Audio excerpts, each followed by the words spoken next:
दो चीजें हैं, जरा विचार करिएगा।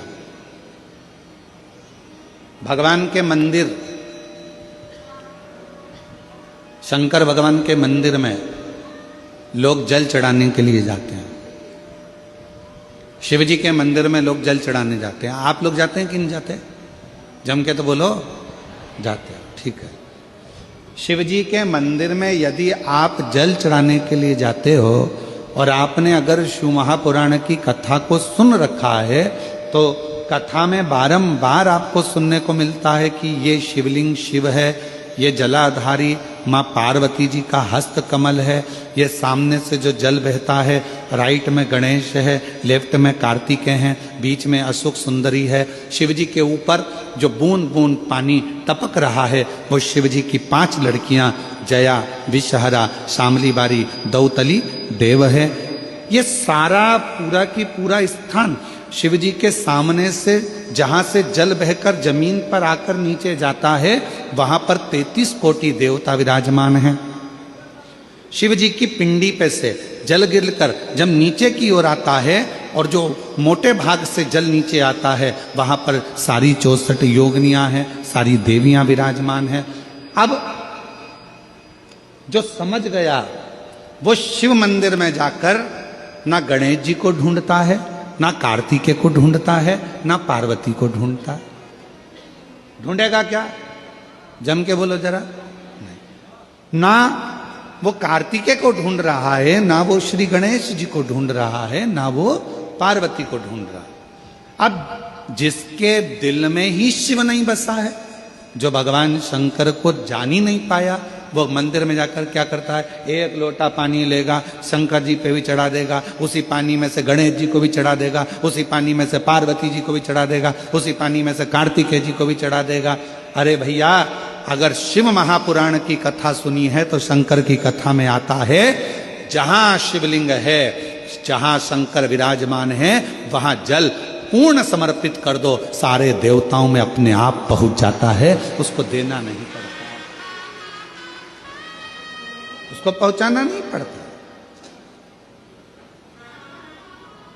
और ये गलती बहुत सारे लोग करते हैं। आप लोगों से निवेदन है, शिव जी के मंदिर में अगर जल चढ़ाने जाना है आपको, तो पार्वती मैया को अलग से जल नहीं चढ़ाना, कार्तिकेय जी को अलग से जल नहीं चढ़ाना, गणेश जी को अलग से जल नहीं चढ़ाना। किसी भी मूर्ति पर शिव को जल चढ़ाने जाओ तो अलग से किसी मूर्ति पर जल मत चढ़ाओ, ना पार्वती जी को, ना गणेश जी को, ना कार्तिकेय जी को।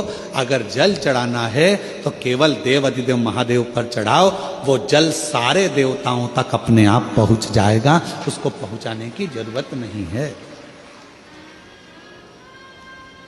चलो और सरल भाषा में समझ लो। तुम्हारे घर में तुलसी का पौधा है? हाथ उठाओ जरा, किस किस के यहाँ? सब लोग रख लो। अब ठीक है, रखो।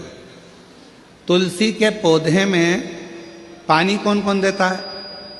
सब देते हो? ठीक है। पत्ते पे देते हो क्या? नहीं। डाली पर देते हो क्या? नहीं। मंजरी पर देते हो क्या? तुलसी में पानी कहाँ दिया जाता है? तुलसी की जड़ में।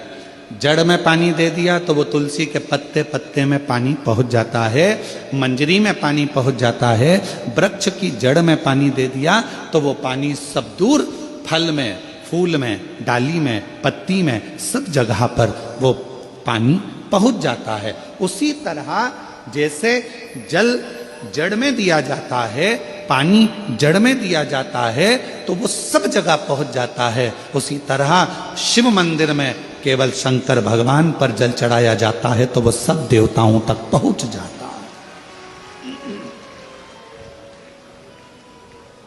सब देवताओं तक।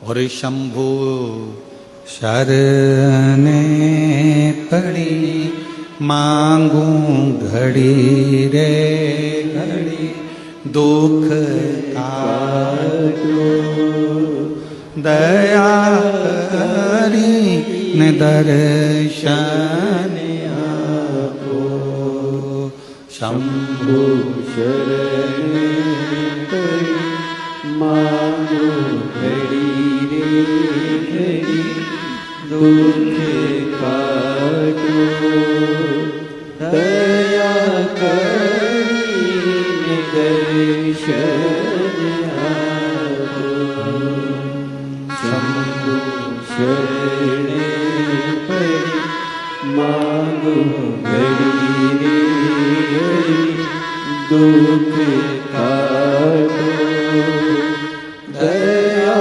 करी दर्शन आपको अलग से जल देने की जरूरत नहीं, पत्ते पर अलग से पानी डालने की जरूरत नहीं है, डाली में अलग से जल देने की जरूरत नहीं है। केवल जड़ में पानी दीजिए, फूल में, पत्ती में, फल में, सब जगह पर वो पानी पहुंच जाता है। उसी तरह अगर जल देना है तो शंकर जी के मंदिर में कभी भी जाओ, ना पार्वती जी को पानी चढ़ाना, ना गणेश जी को पानी चढ़ाना, ना कार्तिकेय जी को पानी चढ़ाना। अगर लोटा भर के जल चढ़ाना है तो किस पे? महादेव पर चढ़ाना, शिव।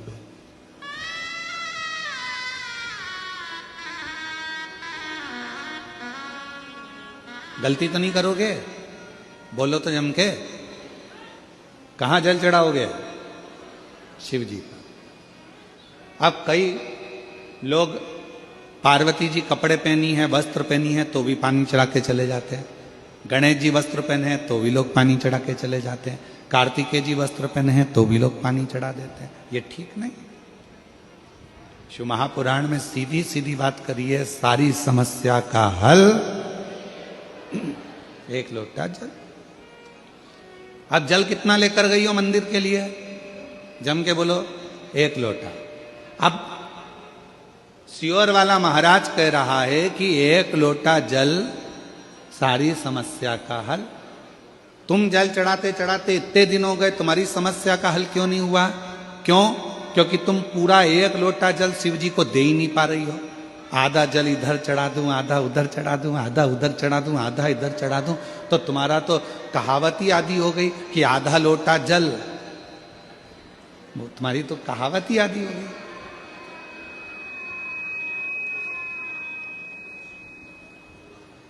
पूरा एक लोटा चढ़ा?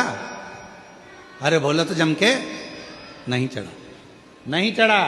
इधर पार्वती जी को चढ़ा दिया, गणेश जी को चढ़ा दिया, कार्तिकेय को चढ़ा दिया, और फिर शिव जी को जल चढ़ा रही है। या शंकर जी को चढ़ाने के बाद थोड़ा सा बचा कर इधर भी चढ़ा दूं, उधर भी चढ़ा दूं, उधर भी चढ़ा दूं, मन में रख लिया बचा कर। पशुपति व्रत की महत्वता में स्वयं शिव महापुराण में पाशुपत्य अस्त्र, पाशुपत व्रत और पाशुपत योग, तीन चीजों में पशुपति व्रत की महत्वता में यहां तक कहा है कि तुम पशुपति व्रत के लिए अगर कोई मीठा बना रही हो, प्रसाद बना रही हो, तो वो प्रसाद जितना बनाया है वो पूरा की पूरा लेकर मंदिर जाना पड़ता है। बोलो सही है कि गलत है? कढ़ैया में, भगोनी में जितना प्रसाद, हलवा बनाया, खीर बनाई, जितनी बनाई है सब लेकर जाओ, छोड़कर नहीं जा सकते। अगर आधा प्रसाद कढ़ैया में छोड़ दिया और आधा लेकर गए हो तो प्रसाद के दो हिस्से हो गए। भगवान पशुपति व्रत को स्वीकार नहीं करेगा, वो स्वीकार नहीं है। बनाओ उतना जितना मंदिर में लेकर जाना है, बनाओ उतना जितना परमात्मा के दरवाजे पर लेकर जाना है।